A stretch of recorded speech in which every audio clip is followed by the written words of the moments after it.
ಎಲ್ಲರಿಗೂ ನಮಸ್ಕಾರ. ರೇಖಾ ಕುಮಾರ್ ಕ್ರಿಯೇಟಿವ್ ಹಬ್ಗೆ ಸ್ವಾಗತ. ಇವತ್ತು ನಾನು ಕರಿಮೀನು ಸಾಂಬಾರು ಮಾಡೋದು ಹೇಗೆ ಅಂತ ಹೇಳ್ತಾ ಇದ್ದೀನಿ. ತುಂಬ ಸಿಂಪಲ್ಲು ಮತ್ತು ಹಳ್ಳಿ ಸ್ಟೈಲಲ್ಲಿ ಹೇಗೆ ಕರಿಮೀನು ಸಾಂಬಾರು ಮಾಡ್ತೀವಿ ಅಂತ ಹೇಳ್ತಿದ್ದೀನಿ. ತುಂಬ ಮುದ್ದೆಗೆ ಇದು ತುಂಬ ಚೆನ್ನಾಗಿರುತ್ತೆ, ಒಳ್ಳೆ ಕಾಂಬಿನೇಷನ್ನು ಮುದ್ದೆಗೆ. ಮತ್ತು ಇಲ್ಲಿ ನೆನೆಸಿದ್ದೀನಿ ಕಡಲೆಕಾಳನ್ನ. ಮತ್ತು ಇದ್ರ ಜೊತೆಗೆ ಒಂದು ಆಲೂಗೆಡ್ಡೆ ಮತ್ತು ಬದನೆಕಾಯಿ ತೊಗೊಂಡಿದ್ದೀನಿ. ಬೇರೆ ತರಕಾರಿ ಏನು ಆ್ಯಡ್ ಮಾಡಬೇಡಿ, ಈ ಥರ ಬದನೆಕಾಯಿ ಹಾಕಿರೋದು ನಾನು. ಮತ್ತು ಇಲ್ಲಿ ಒಂದು ಟೊಮೆಟೊ, ಸ್ವಲ್ಪ ಒಂದು ಈರುಳ್ಳಿ, ಸ್ವಲ್ಪ ಕಡಲೆ ಮತ್ತು ಕಾಯಿ ತುರಿ, ಜೀರಿಗೆ, ಬೆಳ್ಳುಳ್ಳಿ, ಸ್ವಲ್ಪ ಹುಣಸೆಹಣ್ಣು ಮತ್ತು ಇದು ಒಣಮೀನು ತೊಗೊಂಡಿರೋದು, ಅಂದರೆ ಕರಿಮೀನು. ಇಲ್ಲಿ ನಾನು ಪಾತ್ರೆನಲ್ಲಿ ಮಾಡ್ತಿರೋದು, ಯಾವುದೇ ಕುಕ್ಕರ್ ಯೂಸ್ ಮಾಡ್ತಿಲ್ಲ. ಕಾಳನ್ನ ಬೇಯಿಸ್ಕೊತಾ ಇದ್ದೀನಿ. ಕಾಳು ಬೇಯಿಸ್ಕೊಳ್ಳೋದ್ರಿಂದ ಫಸ್ಟ್ ಕಾಳು ಹಾಕ್ತಿದ್ದೀನಿ, ಯಾಕೆಂದರೆ ಬದನೆಕಾಯಿ ಮತ್ತು ಆಲೂಗೆಡ್ಡೆ ಬೇಗ ಬೆಂದೋಗುತ್ತೆ ಅಂತ. ಬದನೆಕಾಯಿ ಆಲೂಗೆಡ್ಡೆ ಅಷ್ಟೇ ಹಾಕಿ ಕರಿಮೀನಿಗೆ ಇನ್ಯಾವ ತರಕಾರಿನೂ ಹಾಕಬೇಡಿ, ಚೆನ್ನಾಗಿರುತ್ತೆ. ಮತ್ತು ಇದ್ರ ಜೊತೆ ಹಸಿ ಅವರೆಕಾಳು ಹಾಕ್ತಾರೆ. ನಾನಿಲ್ಲಿ ಕಡಲೆಕಾಳನ್ನ 2 hours ನೆನೆಸಿದ್ದೀನಿ, ನೆನೆಸ್ಬಿಟ್ಟು ಹಾಕ್ತಿದ್ದೀನಿ.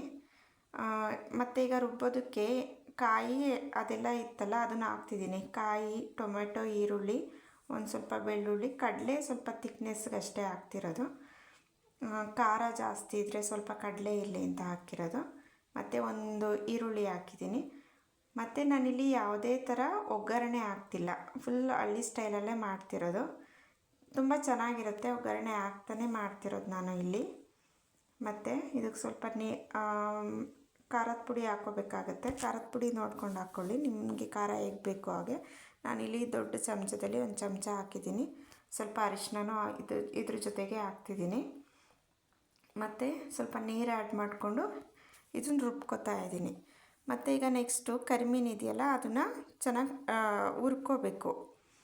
ಅದು ಹಸಿ ಇದು ಎಲ್ಲ ಹೋಗೋ ತನಕ ಹುರ್ಕೋಬೇಕು.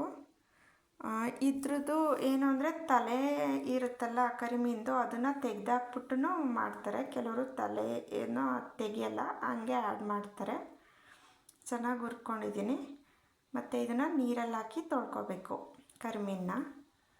ಈಗ ಕಾಳು ಬೆಂದಿದೆಯಾ ನೋಡೋಣ. ಬೆಂದಿದೆ ಕಾಳು ನೋಡಿ. ಈಗ ತರಕಾರಿ ಏನಿದೆ, ಆಲೂಗೆಡ್ಡೆ ಮತ್ತು ಬದನೆಕಾಯಿ, ಅದನ್ನು ಆ್ಯಡ್ ಮಾಡ್ತಿದ್ದೀನಿ. ಇದು ಬೇಗ ಬೆಂದೋಗುತ್ತೆ.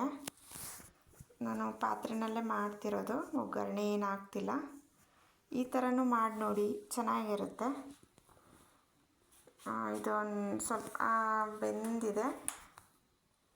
ಇದೇನು ಜಾಸ್ತಿ ಟೈಮ್ ತೊಗೊಳ್ಳಲ್ಲ ಬೇಯೋದಕ್ಕೆ. ಮತ್ತು ಈಗ ರುಬ್ಬಿರೋ ಖಾರ ಏನಿದೆ ಅದನ್ನು ಮಿಕ್ಸ್ ಮಾಡ್ತಾಯಿದ್ದೀನಿ. ಇದನ್ನು ಚೆನ್ನಾಗಿ ಕುದಿಸ್ಕೋಬೇಕು, ಹಸಿ ವಾಸನೆ ಹೋಗೋ ತನಕ. ಚೆನ್ನಾಗಿ ಬೆಂದಿದೆ ಮತ್ತು ಕುದೀತಾ ಇದೆ. ಇದಕ್ಕೆ ಇವಾಗ ಉಪ್ಪು ಆ್ಯಡ್ ಮಾಡ್ತಾಯಿದ್ದೀನಿ. ಮತ್ತು ಮನೆಯಲ್ಲಿ ಕರಿಮೀನು ಸಾರು ತಿನ್ನಲ್ಲ ಅನ್ನೋರು ಇರ್ತಾರೆ. ಆ ಟೈಮಲ್ಲಿ ಏನು ಮಾಡಿ, ಕರಿಮೀನು ಹಾಕೋದು ಇಲ್ಲಿ ಲಾಸ್ಟಿಗೆ. ಸೊ ಇವಾಗ ಆ ಸಾಂಬಾರನ್ನ ಎತ್ತಿಟ್ಕೋಬೋದು. ಕರಿಮೀನು ತಿನ್ನದೇ ಇರೋರಿಗೆ ಈ ಟೈಮಲ್ಲಿ ಎತ್ತಿಟ್ಕೊಂಡ್ರೆ ಸಾಕು. ಚೆನ್ನಾಗಿ ಕುದೀತಾ ಇದೆ ನೋಡಿ.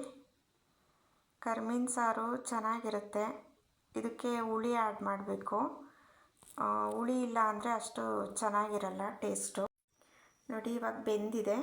ನಾನು ಹುಣಸೆ ರಸನ ಆ್ಯಡ್ ಮಾಡ್ತಾಯಿದ್ದೀನಿ ನೋಡಿ. ಹುಳಿ ನೋಡ್ಕೊಂಡು ಹಾಕ್ಕೊಳ್ಳಿ, ಹುಳಿ ಜಾಸ್ತಿನೇ ಇರಬೇಕು ಕರಿಮೀನು ಸಾಂಬಾರಿಗೆ. ಅದಕ್ಕೆ ನಾನು ಚಿಕ್ಕದಾಗಿ 1 ಟೊಮೊಟೊ ಹಾಕಿದ್ದೀನಿ. ಈಗ ಆಗಿದೆ ನೋಡಿ, ಸಾಂಬಾರು ಕುದೀತಾ ಇದೆ. ಇವಾಗೆಲ್ಲ ಬೆಂದಾದಮೇಲೆ ನೋಡಿ, ತರಕಾರಿ ಎಲ್ಲ ಚೆನ್ನಾಗಿ ಬೆಂದಿದೆ, ಬೇಯಿಸ್ಕೊಳ್ಳಿ. ನಾನು ಸಾಂಬಾರು ಎತ್ತಿಡ್ತಾಯಿದ್ದೀನಿ. ಇಲ್ಲಿ ನಮ್ಮನೆ ತಿನ್ನಲ್ಲ ಸ್ವಲ್ಪ ಕರಿಮೀನು ಸಾಂಬಾರು, ಅದಕ್ಕೆ ಎತ್ತಿಟ್ಬಿಟ್ಟು ಆಮೇಲೆ ನೋಡಿ ಲಾಸ್ಟಲ್ಲಿ ಕರಿಮೀನು ಹಾಕ್ತಿರೋದು. ನೋಡಿ, ಕರಿಮೀನು ಸಾಂಬಾರು ತುಂಬ ಸಿಂಪಲ್ಲು. ಇದು ಕುಕ್ಕರಲ್ಲೇ ಪಾತ್ರೆಯಲ್ಲಿ ಹಳ್ಳಿ ಸ್ಟೈಲಲ್ಲಿ ಹೇಗೆ ಮಾಡ್ತಾರೆ ಅಂತ ಹೇಳ್ತಿರೋದು. ತುಂಬ ಚೆನ್ನಾಗಿರುತ್ತೆ. ಮನೆಯಲ್ಲಿ ನೀವೊಂದ್ಸಲ ಟ್ರೈ ಮಾಡಿ.